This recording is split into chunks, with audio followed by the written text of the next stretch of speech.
escuchar nuestros amigos oyentes y todos nuestros hermanos. Así que adelante, hermano William, los micrófonos de Federal Radio son suyos. Amén, gloria a Dios. Vamos a estar buscando, amado hermano, en Isaías capítulo 11. Isaías 11, reinado justo del Mesías. Pero vamos a concentrarnos en el versículo 2. Pero tenemos que leer todo el capítulo. Para que usted pueda entender un versículo, escúcheme bien, léase todo el capítulo siempre. Hay personas que nada más saca el contexto o un texto y a veces el oyente dice, pero ¿de dónde sale eso? ¿Y por qué? Siempre le hace el capítulo y después usted profundice el texto en la cual a usted le interesa, para que tenga la idea y el razonamiento de todo. Amén. Amén. Reinado justo del Mesías. Saldrá una vara del tronco de Isaí y un vástago retoñará de sus raíces. Y reposará sobre él el espíritu de Jehová, espíritu de sabiduría y de inteligencia, espíritu de consejo y de poder, espíritu de conocimiento y de temor de Jehová. Y le hará entender diligente en el temor de Jehová. No juzgará según la vista de sus ojos, ni arguirá por lo que oigan sus oídos, sino que juzgará con justicia a los pobres y arguirá con equidad por los mansos de la tierra, y herirá la tierra con la vara de su boca, y con el espíritu de sus labios matará al impío. Y será la justicia cinto de sus lomos, y la fidelidad ceñidor de su cintura. Morará el lobo con el cordero, y el leopardo con el cabrito se acostará. El becerro y el león y la bestia doméstica andarán junto a un niño, andarán juntos y un niño los pastoreará. La vaca y la osa pasarán, sus crías se echarán juntos, y el león con el buey comerán paja. Y el niño de pecho juzgará sobre la cueva de la aspid, y el recién destetado extenderá su mano sobre la caverna de la víbora. No harán mal, ni dañarán en todo mi santo monte, porque la tierra será llena del conocimiento de Jehová, como las aguas cubren el mar. Acontecerá en aquel tiempo que la raíz de Isaí, la cual estará puesta por pendón a los pueblos, será buscada por la gente, y su habitación será gloriosa. Asimismo acontecerá en aquel tiempo que Jehová alzará otra vez su mano para recobrar el remanente, su pueblo que aún queda en Asiria, Egipto, Patros, Etiopía, Elam, Sinar y Hamad, y en las costas del mar. Y levantarán pendón a las naciones y juntarán los desterrados de Israel, y reunirán los esparcidos de Judá, de los cuatro confines de la tierra. Y se disipará la envidia de Efraín, y los enemigos de Judá serán destruidos. Efraín no tendrá envidia de Judá, ni Judá afligirá a Efraín, sino que volarán sobre los hombros de los filisteos al occidente.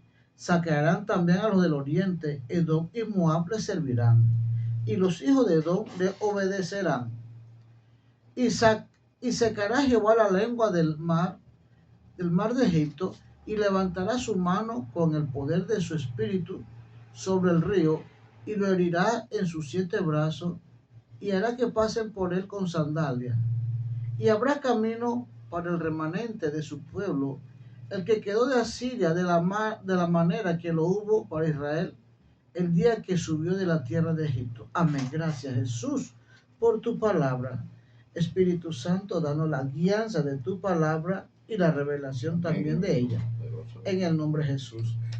Aquí vemos el reinado justo del Mesías. ¿Quién es el Mesías? Jesucristo. Jesús es el Mesías, el Hijo de Dios.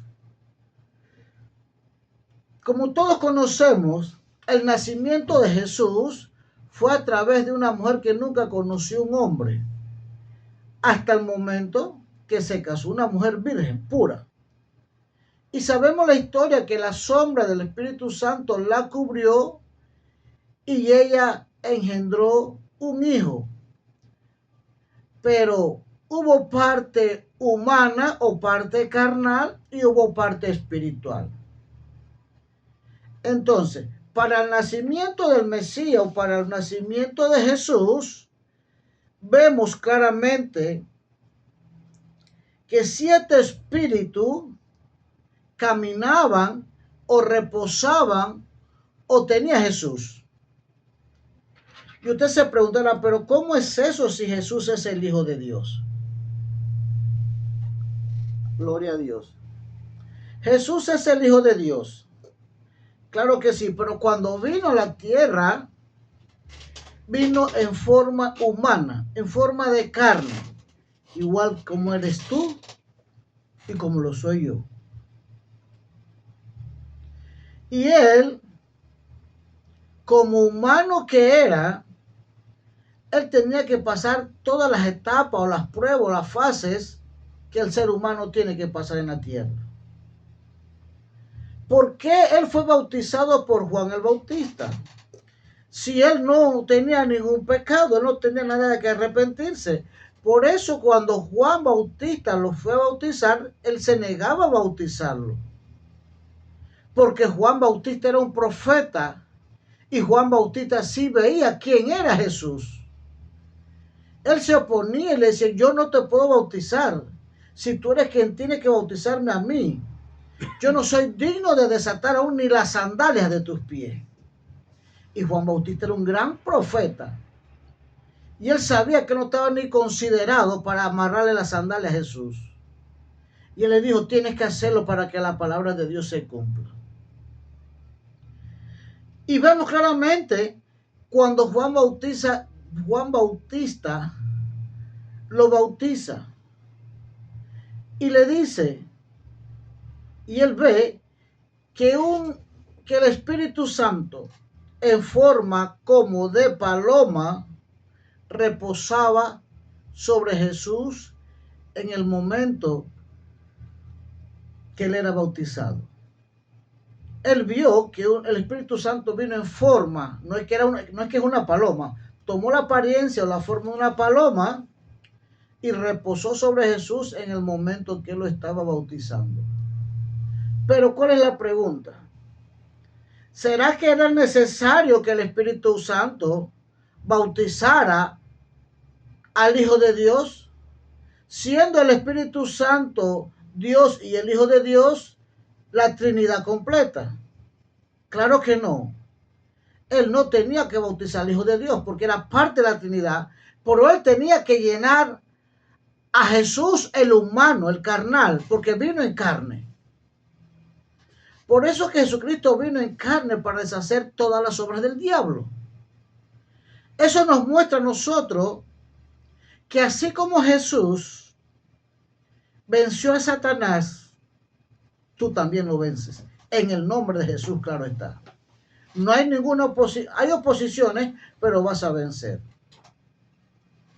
Por eso Juan decía, cuando bautizaba, tras de mí o atrás de mí, viene uno que los va a bautizar a ustedes con Espíritu Santo y fuego.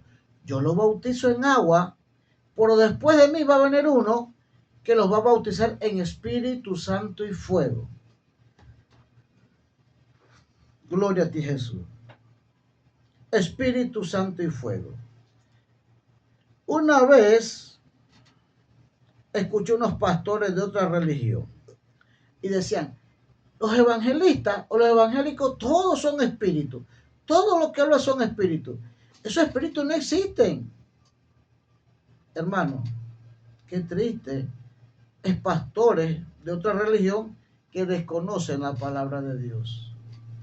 Si usted va a Efesios capítulo 6, versículo 10 en adelante, usted va a leer donde dice que nuestra guerra no es contra sangre ni carne, sino contra principados, potestades, gobernadores y huestes espirituales de maldad.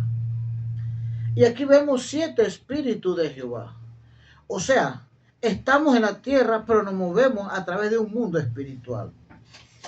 Usted está en esta tierra, pero usted se mueve en un mundo espiritual. Y si usted desconoce este mundo espiritual y no desarrolla tu espíritu, vas a ser víctima de los espiritistas, ocultistas, satanistas y brujos.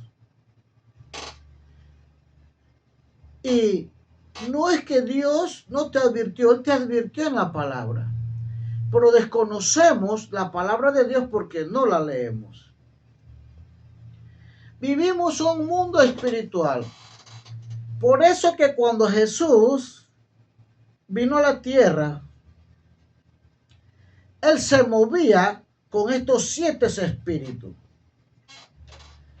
Para Él poder sobresalir, exaltar, convencer, hacer milagros, por supuesto que Él tenía que moverse con estos 7 espíritus. Y la Biblia los marca en el versículo 2. Vamos a leerlo. Dice, y reposará sobre él, ¿sobre quién? Sobre Jesús. El Espíritu de Jehová. Primeramente, ¿cuál es el Espíritu de Jehová? Es el Espíritu Santo. Solo que en la antigüedad no se conocía con la palabra Espíritu Santo hasta que Jesús vino a la tierra y mencionó su nombre de Espíritu Santo.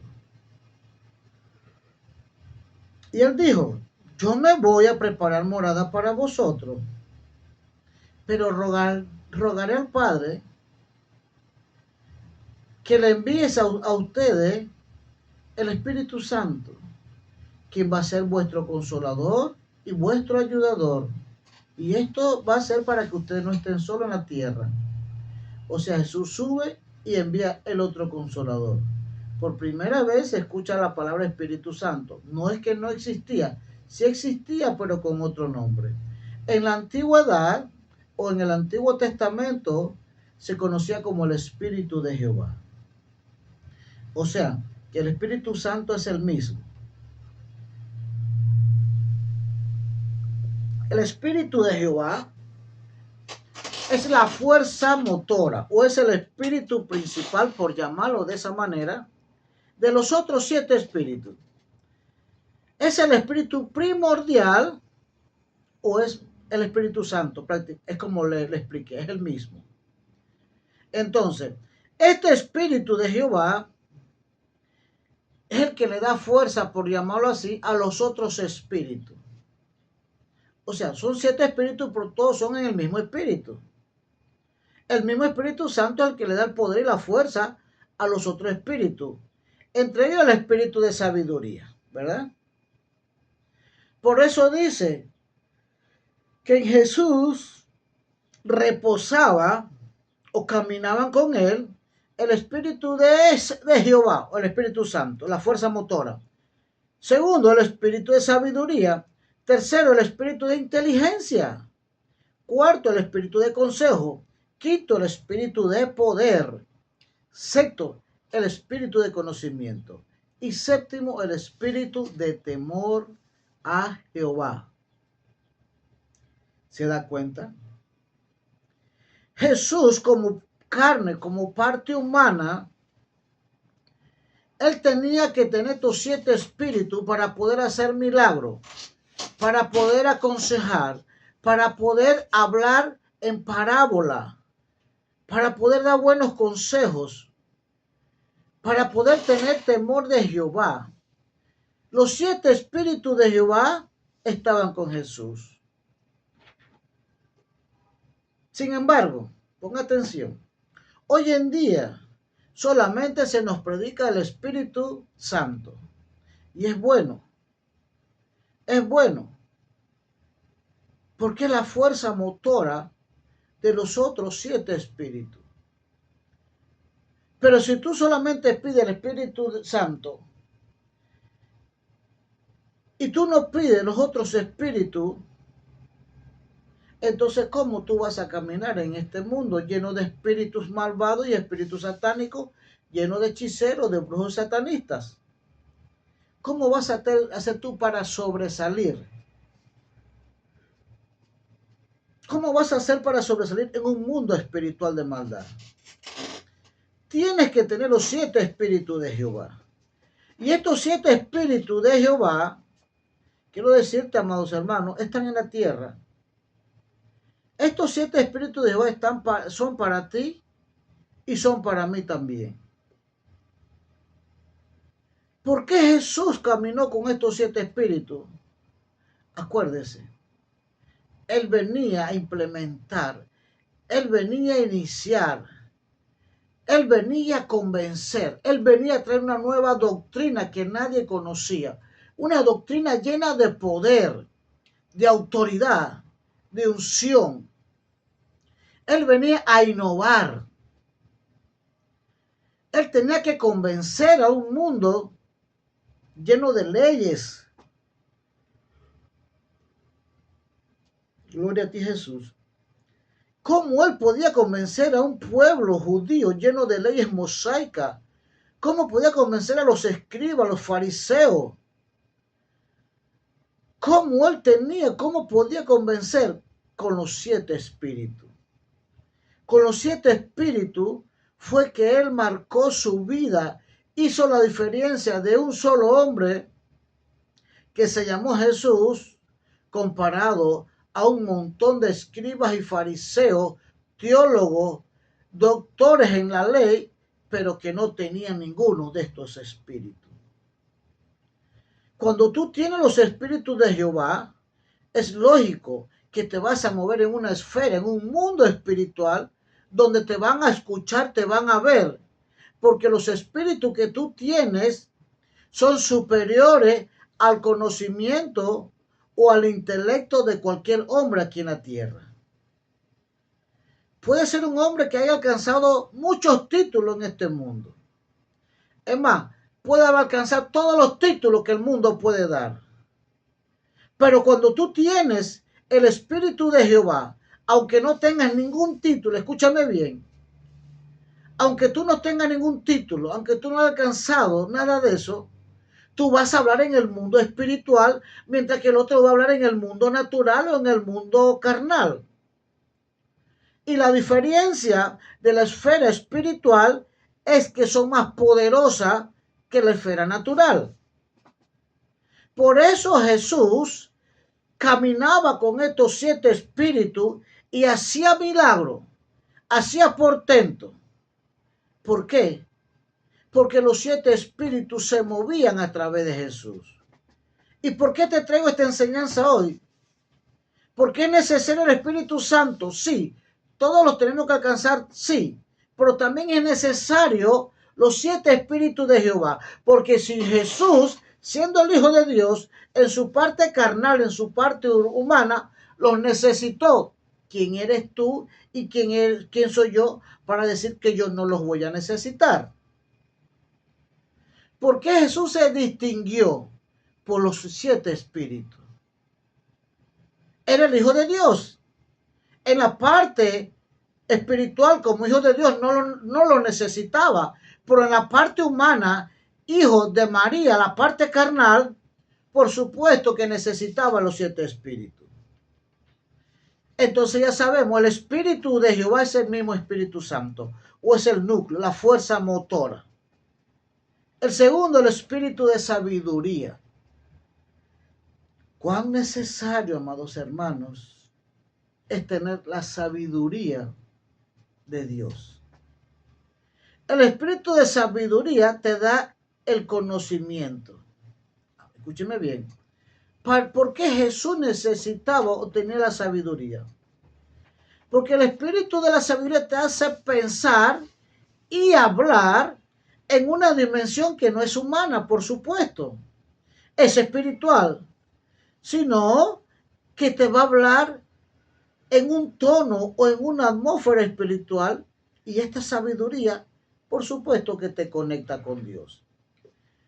Toda persona que es sabia está conectado con Dios, porque el proverbio dice que el principio de la sabiduría es el temor a Jehová. O sea, cuando tú tienes temor de Jehová, Dios te bendice con sabiduría. O sea, la sana sabiduría viene del temor de Jehová, viene de un mundo espiritual, viene del espíritu de sabiduría. Por eso, la sabiduría trabaja con los sentidos espirituales. Amén. La sabiduría tuya trabaja con los sentidos espirituales, no los sentidos naturales o carnales. O sea, cuando tú tienes el espíritu de sabiduría, tú te enlazas con el Espíritu Santo y te enlazas con todos los otros espíritus. ¿Por qué? Porque todos están dentro de ti y están en la misma frecuencia. Por eso que los espíritus se enlazan como una cadena, como eslabones. ¿Por qué? Porque todos vienen y provienen del Espíritu Santo y en el momento indicado que tú vas a necesitar uno de ellos, él va a salir de una vez a la vanguardia. Va a salir de una vez porque lo está necesitando, va a salir a ayudarte. Porque son tuyos y tú lo tienes. Y aquí vemos el tercer espíritu. El tiempo pasa rápido, gloria a Dios. El espíritu de inteligencia. Ese otro espíritu que se movía en Jesús. Este espíritu de inteligencia se mueve en el intelecto. Ya no es al nivel espiritual, sino en el intelecto. Pero tú preguntarás, pero entonces, ¿cómo es un espíritu? Porque este espíritu se mueve en el intelecto y es para los intelectuales.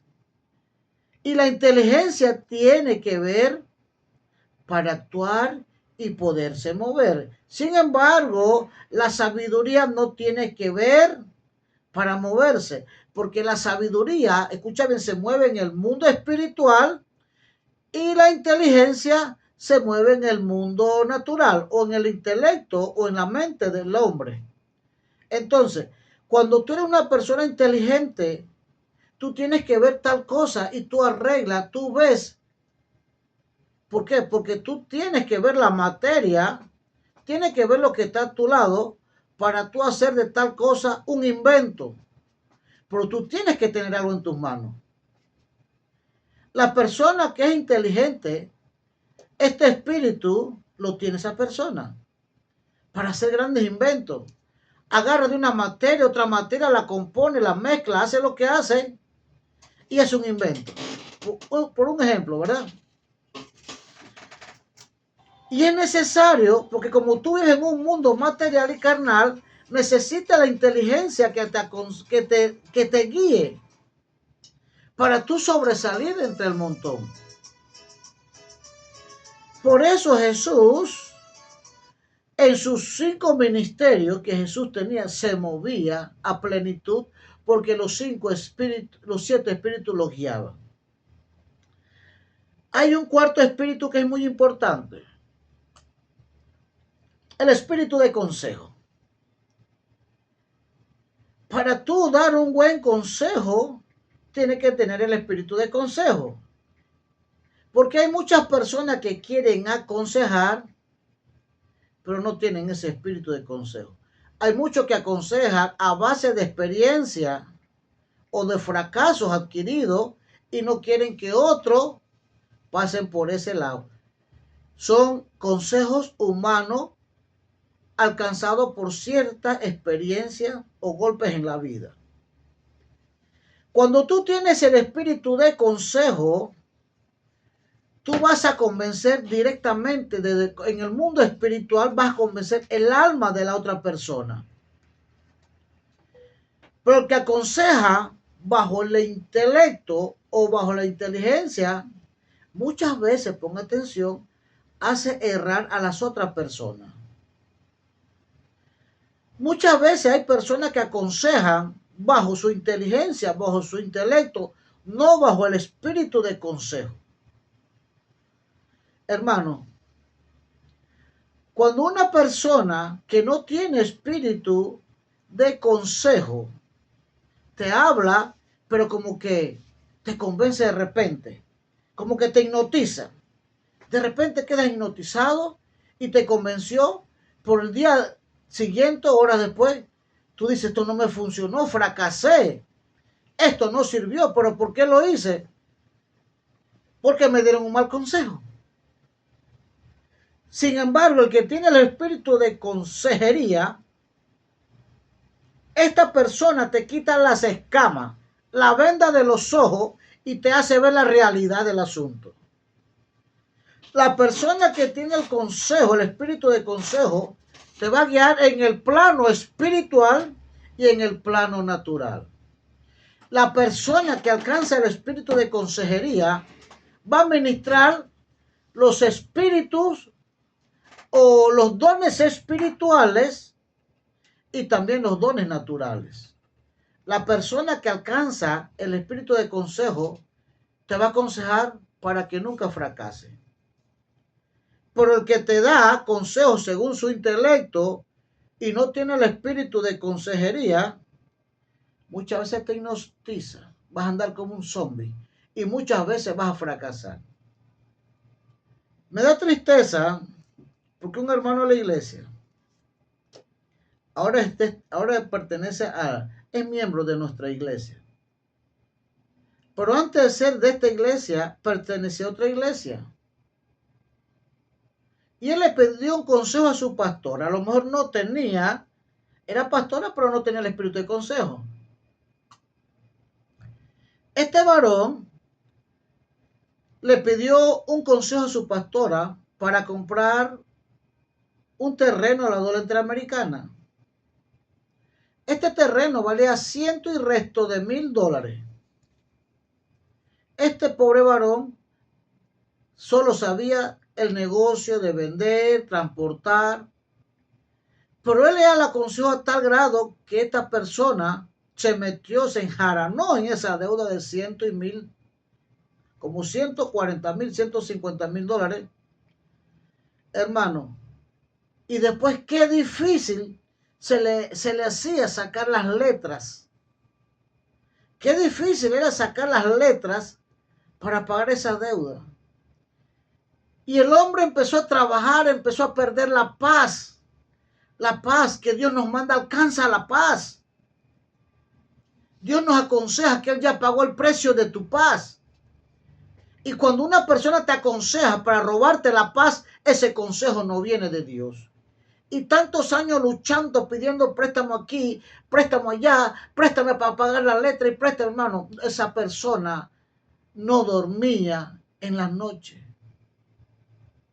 Hasta que entregó todo y ahora sí tiene paz. El problema es que a veces el ser humano se acerca a pedir consejo a personas que no tienen el espíritu de consejería. En la antigüedad los reyes tenían poder, riquezas, oro, pero no eran sabios. Ellos con su riqueza tenían que pagar a personas aún pobres porque eran sabios.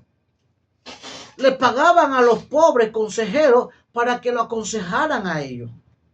Porque el que tiene el espíritu de consejería le quita la venda al que está cegado. Y convence no a la mente, convence la mente y el espíritu de la otra persona. Y cuando son convencidos, van a caminar bien sin tropiezo. Sin embargo, el que te da un consejo por su intelecto o por su experiencia, muchas veces son buenas porque dice, bueno, si yo era un borracho, yo te aconsejo que tú no tomes. Pero el que viene con el espíritu de consejería te dice, no tomes porque te vas para el infierno. Salva tu alma, libra tu alma del infierno. Y por supuesto que en el mundo natural te libra de un divorcio de tu esposo, etcétera, etcétera. O sea, el espíritu de consejo va a profundizar más en el mundo espiritual cualquier consejo que el que tiene el intelecto. Amén. Amén. Ahora vamos con el quinto espíritu, el espíritu de poder. Vamos a tratar de resumir esto porque esto es profundo y estoy tratando de resumirlo. El espíritu de poder. Este espíritu de poder se manifestaba en Jesús. Por supuesto que sí. Esto era lo que más el ser humano notaba en Jesús. El poder. El poder ya entra, amados hermanos, en un ambiente espiritual.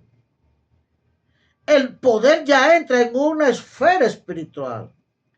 Porque cuando Jesús hablaba, materializaba las cosas. Cuando multiplicó los panes, materializó todo eso. Cuando la persona tiene el poder, se mueve en un ámbito espiritual y atrapa el ambiente a su favor. Cuando hablas con poder, hermano, lo que tú hablas se realiza. Esto ya entra en una esfera profética. Amén. Que todo lo que tú hablas cobra vida. Cuando tú hablas, todo lo que tú hablas cobra vida porque hablas con poder de Jesucristo. Esto va a ser materializar. Cuando vas a orar con un enfermo que se está muriendo, ese ambiente cobra vida. Amén. Se va a materializar la salud que no se veía. Cuando Jesús resucitó a Lázaro, se materializó la vida. Se hizo la vida. Vemos también que Jesús, él sabía y conocía el poder que él tenía.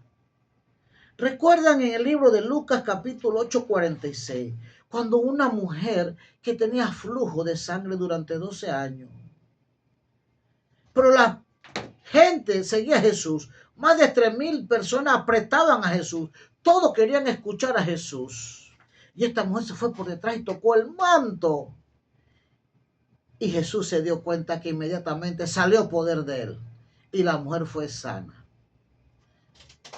O sea, Jesús se dio cuenta, alguien me ha tocado, alguien me ha extraído, me ha quitado el poder de lo que yo tenía. No todo el poder, porque ese es el poder de Jesús, fluía. Esa es otra cosa, cuando tú tienes el espíritu de poder, ese poder nunca se va a cansar, nunca se te va a acabar, va a fluir constantemente en tu vida, va a fluir. Y tú vas a hablar, y cuando tú hablas, dice, en el nombre poderoso de Jesús, los ángeles bajan para escuchar qué viene después de ese nombre. Y ellos van a ejecutar lo que tú mencionas en el nombre de Jesús, que está en Filipenses capítulo 2, 9, 10 y 11. Así que, amados hermanos, y viene el espíritu de conocimiento. El espíritu de conocimiento es el séptimo. Vamos a darle rapidito, gloria a Dios. El espíritu de conocimiento es para que tú te des cuenta de lo que Dios te ha dado a ti. Cuando tú tienes el espíritu de conocimiento, tú tienes la mente de Cristo, para que tú te convences y te des cuenta de lo que tú tienes, y cuando tú te das cuenta de lo que tú tienes, tú sabes lo que tú puedes dar. ¿Sabes por qué? Porque nadie puede dar lo que no tiene. Por eso dice la Biblia, teniendo el entendimiento entenebrecido. Cuando hay personas que tienen el entendimiento entenebrecido, no pueden ni entender ni pueden compartir. Esto está en Efesios capítulo 4, 18. O sea, el entendimiento es para tú conocer tu interior, para tú conocer tu mundo espiritual, para tú conocer la esfera en que tú te encuentras, o el plano espiritual, y saber lo que puedes dar y lo que no puedes dar también. Y por último, hermano, para finalizar rapidito, el espíritu de temor a Jehová. Para mí este espíritu de temor a Jehová es uno de los más importantes. Porque este espíritu de temor a Jehová es el que te hace guardar en santidad con Dios, sabiendo que si vas a hacer algo que a Dios no le agrada, no lo haces. Porque no le va a agradar a tu padre, le vas a tener un temor a Dios. Si antes te gustaba el licor, tú dices, no, ya yo no puedo tomar licor porque a mi padre Jesús no le agrada de eso, y le vas a tener un temor. Un temor es un respeto, una reverencia a Dios. Y cuando tú tienes ese temor, ya empiezas a caminar en la esfera espiritual, porque el principio de la sabiduría es el temor a Jehová. Por eso te digo, amados hermanos, que cada espíritu se entrelazan, se mueven entre ellos y te ayudan todos. En el momento indicado se te va a manifestar el espíritu que tú vas a necesitar de acuerdo a la necesidad que tú tienes. De acuerdo a esa necesidad se te va a manifestar tal espíritu de los que están dentro de ti. Por eso, amados hermanos, la Biblia dice en Mateo 12, del 43 al 45, el espíritu inmundo que vuelve. Cuando tú pecas, escúchame bien, cuando tú pecas has demostrado que le has perdido el temor a Jehová. Cada persona que peca pierde el temor de Jehová. Por eso Juan 3:8 dice que el que practica el pecado es del diablo. Porque el diablo desde el principio peca. Pero para eso vino el Hijo de Dios a deshacer todas las obras del diablo. Y en Mateo 12, 43, 45, como yo le decía, vemos el espíritu inmundo que vuelve. Cuando este espíritu se va, dice que regresa con 7 peores que él. ¿Por qué? Porque él necesita llenar dentro de ti los 7 cuartos, los 7 apartamentos vacíos que quedaron y llenarlo con espíritu de maldad. Por eso que cuando tú eres de la luz, eres de Jesucristo, se te van a manifestar los 7 espíritus de Jehová, pero cuando tú pecas, esos 7 espíritus se van y entran 7 espíritus del diablo. Eso puedes leerlo, no te estoy pegando mentira. Está en la Biblia, Mateo capítulo 12, versículo 43 a 45, el espíritu inmundo que vuelve. Vamos a orar. Padre Santo, yo te doy gracias por estos 7 espíritus. Yo te pido, Padre Santo, que estos 7 espíritus de Jehová reposen con cada oyente, que a través de estas ondas hercianas, que a través de esta plataforma, a través del mundo espiritual, se conecten los 7 espíritus de Jehová con cada persona que está escuchando este mensaje y lo haga razonar y pensar y buscar de Cristo y nunca apartarse. Padre Santo, yo envío los 7 espíritus de Jehová para cada oyente. Yo envío los 7 espíritus de Jehová que reposen en ellos, así como reposaron en Jesucristo. Ahora repite conmigo si no tienes a Jesucristo. Di, Padre Santo, perdona mis pecados. Perdóname todos los pecados, Jesús, que yo haya hecho consciente o inconscientemente. Perdóname, lávame con tu sangre, Jesús. Borra mis pecados y mis iniquidades y haz de mí una nueva criatura, Jesús de Nazaret. Ahora yo te entrego, Jesús, mi cuerpo, mi alma y mi espíritu, para que seas tú tomando todo mi ser en el mundo espiritual y en el mundo natural también. Ahora, Padre Santo, anota mi nombre en el libro de la vida. Anótala, que nunca se borre, para el día en que tú vienes a buscarnos. Yo también se he levantado en las nubes junto con todos los santos. Gracias, Jesús. Si tú hiciste esta oración conmigo, ya la salvación ha llegado a ti. Mi consejo para ti: busca una iglesia evangélica donde se predique y se practique el evangelio de Jesús. Dios te bendiga. Se despide el hermano William González. Bendiciones.